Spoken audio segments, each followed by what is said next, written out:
Japan के एक छोटे से गांव में दो दोस्त रहते थे। एक का नाम था जो और एक का नाम था वो।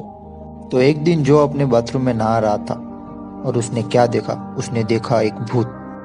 भूत को देखकर जो बहुत डर गया और वो जोर से वो को चिल्लाने लगा, वो। और वो भी दौड़ा दौड़ा चला आया। और जब वो ने उस भूत को देखा तो उसका हार्ट फेल हो गया और वो वहीं पे मर गया। इसलिए तब से कहते हैं जो डर गया वो मर गया। कैसा लगा मेरा मजाक?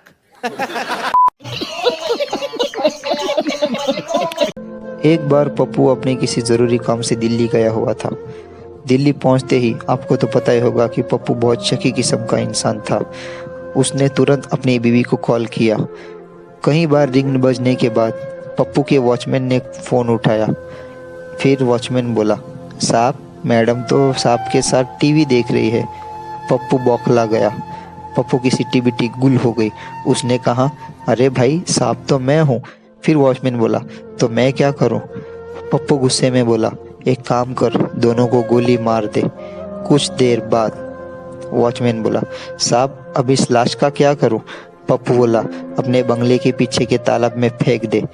फिर वॉचमैन बोला, साहब अपने बंगले के पीछे तो कोई तालाब नहीं है। पप्पू बोला, सॉरी रॉन्ग नंबर। कैसा लगा मेरा मजाक?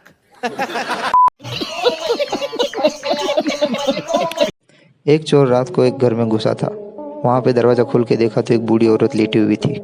चोर चुपके से अंदर जा ही रहा था कि बूढ़ी औरत जाग गई। बूढ़ी औरत ने कहा, क्या तुम चोर हो? चोर ने कहा, हाँ मैं चोर हूँ। तो फिर बूढ़ी ने कहा, ठीक है माल कहाँ है मैं तुमको बता दूंगी, तुम ले जाना। पर मुझे अभी अभी एक सपना आया है, अब मुझे कुछ समझ में नहीं आ रहा सपना क्या है। अगर तुम्हें समझ में आए तो तुम मुझे समझा देना और माल ले जाना। चोर ने कहा, ठीक है सुनाओ।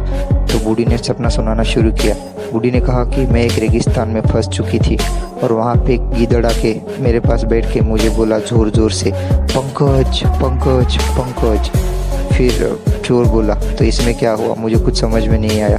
तो उतनी ही देर में उस बूढ़ी औरत का लड़का यानी पंकज, जिसने उसकी माँ की आवाज़ सुन के नीचे दौड़ा चला आया और उस चोर को बहुत मारा।